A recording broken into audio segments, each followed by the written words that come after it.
こんにちは、木之内です。今回は間取りをスケッチしてみようと思います。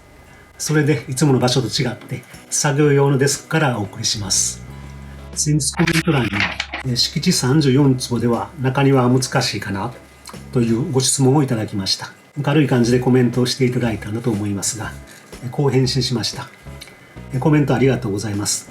予条件にもよりますが、直感でお答えしますと、建物を L 型に配置して庭を目隠し塀で囲うイメージです。それでも駐車スペースを取るとなると、敷地や道路の条件によっては苦労するかもしれませんね。建物が密集している環境でしたら、2階リビングの可能性もあるかもしれません。2階リビングという動画も上げてますので、ご興味があれば見てください。敷地がちょうど34坪です。2階 LDK と広いテラスを配置して、1階の庭の木が見えるようにプランニングしています。間取りは説明していませんが、雰囲気は伝わるかと思います。ご参考になれば幸いです。そうコメントしますと、ありがとうございます。大変参考になります。とご丁寧に返信していただきました。間取りを書くためには、敷地の環境や家族構成など、いろいろな条件の設定が必要ですが、今回は条件を勝手に仮定して書いてみます。間取りを考えるのは楽しいものですので、ご自身で間取りをスケッチするきっかけになればとも思っています。2階リビングの動画で紹介したのはこの事例です。2階にリビングとダイニング、キッチンを挙げて、壁に囲まれてプライバシーの保たれたテラスを設けています。こんな約34坪、112平米の敷地で、方位は左側が北です。周りには2階建ての住宅が建っていますので、1階にリビングを設けると南からの日の光が入ってきません。そこで南側に駐車スペースと小さな庭を取って、1階には個室と水回りだけにして、2階にリビング、ダイニング、キッチン、それと南側にテラスというプランになりました。詳しくは2階リビングの動画を見てください。今回はもしこの敷地が南側道路だったらどういう窓になるかやってみたいと思います。普段は紙と鉛筆を使って書くんですが、今回はパソコンで書いてみます。これからは Zoom なんかのネット環境での打ち合わせも増えると思いますので、ちょっと練習の意味もあります。書き方は変わりませんので、紙と鉛筆だと思ってみてください。設計条件としてはこの事例と同じ、用途地域は準住居地域で建蔽率 60%、容積率 200% とします。周りは同じように2階建ての住宅が密集して建っていて、家族構成は夫婦と小さな子供2人、車は1台とします。それと中庭をご希望と一応しておきます。まず木造の場合は 910mm のグリッドを使います。先ほどの図面の上に当てまして、このグリッドの位置は敷地があまり広くないので、外壁ラインまで500必要ですので、通り芯まで 600mm の位置に仮に置いてみます。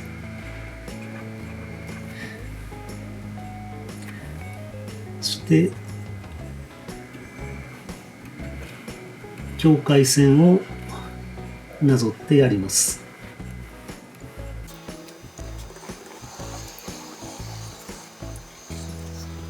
南側道路の幅が6メーターとします。そして方位は図面の上が北になります。この敷地に間取りを考えていきたいと思います。間取りを書くときに注意してほしいのは、一つの部屋を決めてそれに部屋を足していくんではなくて、全体をぼやっと考えながら家全体で最適となるような線を探すということです。頭ではなくって手で考えるような感覚で進めるのがいいと思います。まず中庭型プランで検討します。中庭を取るとしたらこの辺りかこの辺りなんですが、東からの光を取り入れるということでは、東寄りに中庭を設けることにします。それと建物配置に結構影響があるのが駐車スペースです。駐車スペースを道路と垂直に取ろうと思うと中庭が難しそうなので、道路と平行に、取った方が良さそうです。今回は道路が斜めにってますので、この辺りに止めた方が駐車はしやすそうです。中庭型プランの場合はこの中庭の北側が一番条件が良くなります。ここにリビングを配置したいと思います。奥行きは最低910が9コマ、3640か4550ぐらい取りたいところです。そして間口が狭いので、この横に並べてダイニングというのはちょっと難しそうです。ですのでこの中庭の西側にとりあえずダイニングとして、この辺りは日当たりが悪いのでキッチンか水回りということにします。こんな感じでちょっと図面を描いていきます。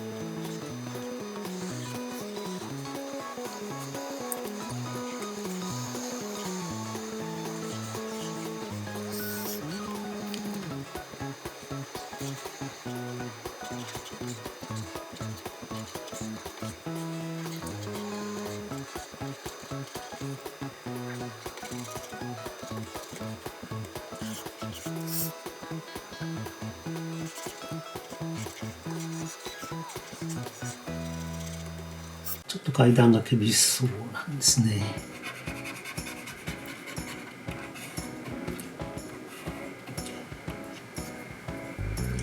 階段の位置は2階が影響しますので、色を変えて一緒に考えます。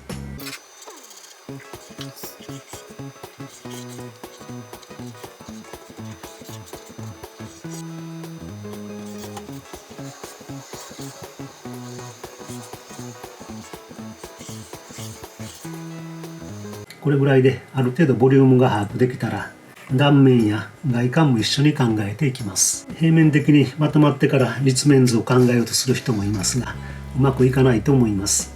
私はいつも一緒にというか、外観や屋根の形から始めると言ってもいいかもしれません。まず平面図を描いて確認するのはボリューム的なものだけです。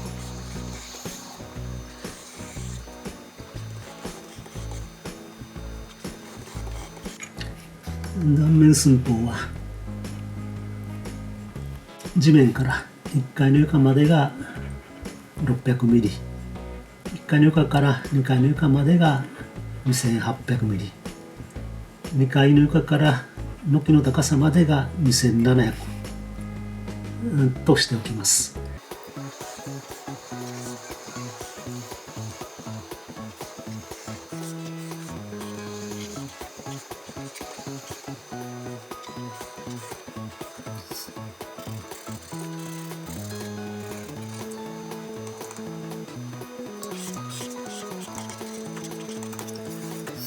当時の南側の太陽高度は30度ぐらいなので、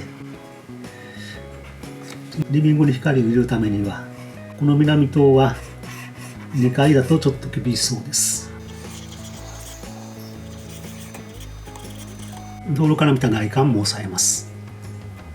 図面として平面図を描くときは上を北として描くのがルールなんですが、スケッチの段階では道路を下にすることが多いです。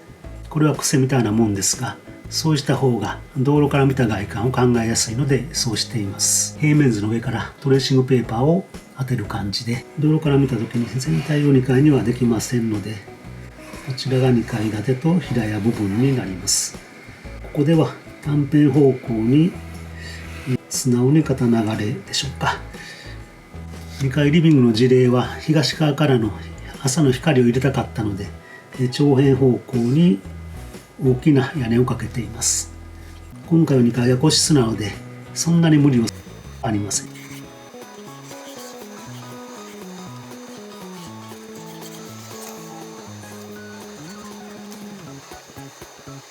これぐらいで一回平面図に戻ります。平面図に戻って玄関と階段、水回りがうまく収まるように考えていきます。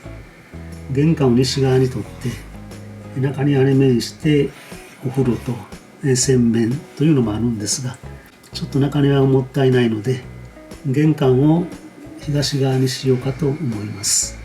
そうすると水回りは2階に持っていってトイレだけを1階に収めて、あとは階段ですね、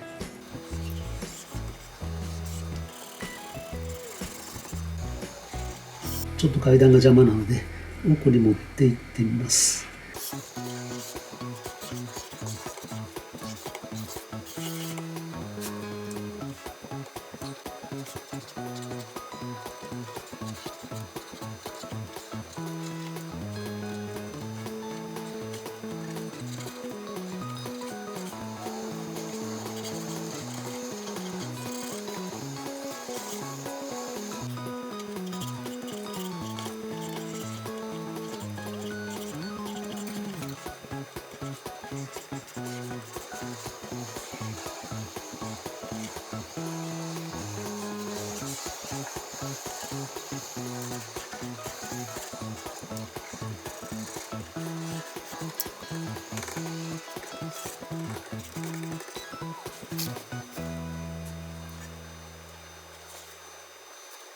大体見えてきたので見やすくまとめます。手書きの場合はトレーシングペーパーを重ねる感じです。2階から行きますとこの辺りに寝室を配置したいんですがちょっと狭い感じなのでここは持ち出すようにしようと思います。それとこの平屋しかできないところはバルコニーにして物干しにしたいと思います。階段がこちらに来たので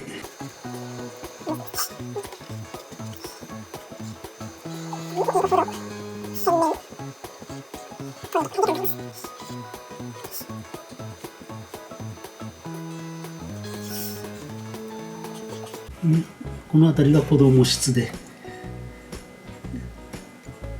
当初は一室使って将来仕切れるように考えておきます。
次に1階に行きます。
これで1階もほぼ完成です。このアプローチは2階の張り出した部屋の下を使っています。玄関の土間を広く取ったんですが、これは中庭自体があまり広くないので、玄関を透かせてやって少しでも広く見せようという意図です。ただ何もないと透けすぎるので、このガラスの前に格子をつけようと思っています。するとこの外壁の部分も格子を連続させます。玄関からは中庭を見ながらホールに上がります。ここに引き戸があってダイニングと入ります。トイレは玄関にあるのも嫌なのでダイニングから入るようにしています。ただダイニングからも丸見えにならないように少しアルコーブをつけて手洗い液があって、ここからトイレブースに入ります。ここに一応引き戸もつけてます。ダイニングからリビングへ入ります。この冷蔵庫の下がちょっと天井が低くなりすぎないように暖を稼ぐためにここもこの部分をベンチにしてもいいかと思います。ベンチの下にこの壁掛けテレビのオーディオデッキなんかを入れることもできます。そして最後に外観も描きます。2階のこの部分が飛び出しています。そこに片流れ屋根をかけてやって、飛び出した部分からさらに少しだけひさしを出してやって玄関まで連続させます。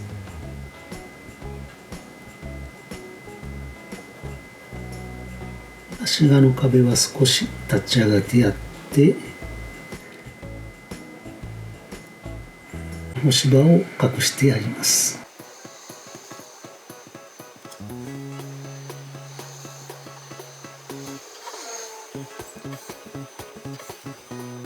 ガラスの部分です。で、最後に影をつけてやります。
はい、一応完成です。